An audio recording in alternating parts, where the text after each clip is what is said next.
सुस्वागतम. गुढीपाडव्याच्या सर्वांना हार्दिक हार्दिक शुभेच्छा.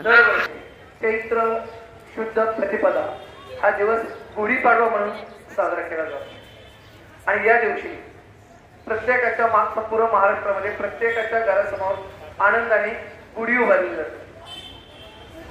गुढी हे आनंदाचं आणि विजयाचं प्रतीक आहे. या दिवशी गुढीपाडवा या दिवसापासून म्हणजे चैत्र शुद्ध प्रतिपदा या दिवसापासून नवीन मराठी वर्षाला सुरुवात होते.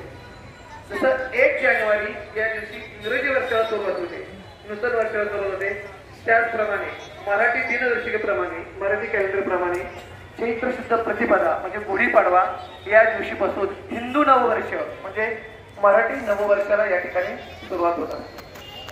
मग हा गुढीपाडवा हा सण आनंदाचं, मांगल्याचं, विजयाचं, स्नेहाचं प्रतीक म्हणून साजरा केला जातो.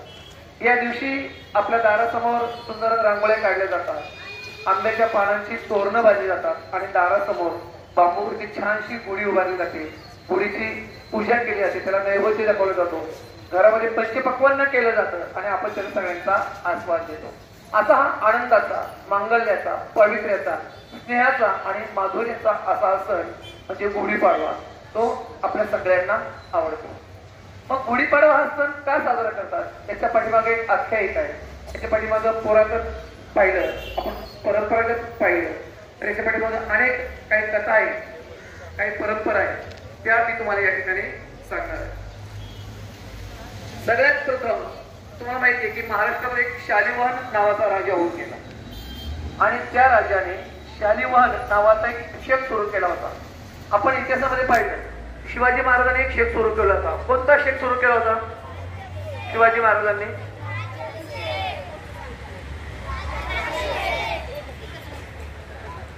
शिवाजी महाराजांनी राज्याभिषेक हा शेख सुरू केला होता, बरोबर. मग शिवाजी महाराजांच्याही अगोदर शालिवाहन नावाचा एक राजा महाराष्ट्रामध्ये होऊन गेला आणि त्या राजाने एक शेख सुरू केला आणि तो शेख होता शालिवाहन हा शेख. त्या शेखाचं नाव काय होतं? शालिवाहन. शिवाजी महाराजांनी जो शेख सुरू केला त्या शेखाचं नाव राज्याभिषेक आणि शालिवाहन राजाने जो शेख सुरू केला त्याचं नाव होतं शालिवाहन. मग शालिवाहन शेख सुरू करणारा हा राजा हा महाराष्ट्रातला पहिलाच राजा होता. त्या राजाने हा शेख सुरू केला आणि हा शेख सुरू झाला, शालिवाहन नावाचा शेख सुरू झाला. तो कोणत्या दिवसापासून सुरू झाला तर तो दिवस होता चैत्र शुद्ध प्रतिपदा म्हणजे गुढीपाडवा. गुढीपाडवा चैत्र शुद्ध प्रतिपदा या शुभ मुहूर्तावरती शालिवाहन राजाने हा शेख सुरू केला आणि असा शेख सुरू करणारा शालिवाहन हा महाराष्ट्रातला पहिला राजा होता आणि म्हणून तेव्हापासून तो आपण गुढीपाडवा हा दिवस त्या शुभ मुहूर्तावरती साजरा केला जातो. दुसरी एक कथा अशी आहे, पूर्वी उपरिचर नावाचा एक राजा होता. काय होतं त्या राजाचं नाव सांगा? उपरिचर. काय होतं? उपरिचर नावाचा एक राजा होता. त्या राजाने इंद्राची भक्ती केली, इंद्राचं नामस्मरण केलं. त्याला इंद्र राजा प्रसन्न झाला आणि इंद्र राजाने त्याला एक कळकाची काठी दिली म्हणजे बांबूची काठी दिली, एक सामर्थ्याचं प्रतीक म्हणून. आणि मग ती कळकाची काठी मिळाल्यानंतर दुसऱ्या दिवशी त्या उपरिचर राजाने ती काठी जमिनीमध्ये रोवली आणि त्या कळकाच्या काठीची पूजा केली सामर्थ्याचं प्रतीक म्हणून. आणि ज्या दिवशी त्या उपरिचर राजाने त्या कळकाच्या काठीची म्हणजे बांबूच्या काठीची पूजा केली तो दिवस होता चैत्र शुद्ध प्रतिपदा म्हणजे तो दिवस कोणता होता? गुढीपाडवा हा तो दिवस होता. त्यानंतर पुढचं असं सांगितलं जातं की ही सृष्टी जी आहे, विश्व जे आहे, त्या सृष्टीची निर्मिती कोणी केली तर ती केली ब्रह्मदेवाने.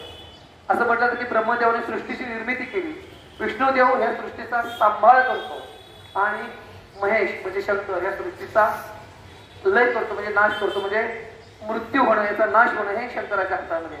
म्हणजे ब्रह्मा, विष्णू आणि महेश हे त्रिमूर्ती आपण जर पाहिली तर ब्रह्माने विश्वाची निर्मिती केली, विष्णू काय करतो या सृष्टीचा पालन करताय, तारण आहे, सांभाळ करतो आणि सृष्टीचा लय विनाश याची जबाबदारी आहे की कोणाकडे आहे? शंकराकडे आहे. म्हणून जेव्हा या सृष्टीची या विश्वाची निर्मिती केली ब्रह्मदेवाने तो दिवस होता चैत्र शुद्ध प्रतिपदा म्हणजे गुढीपाडवा.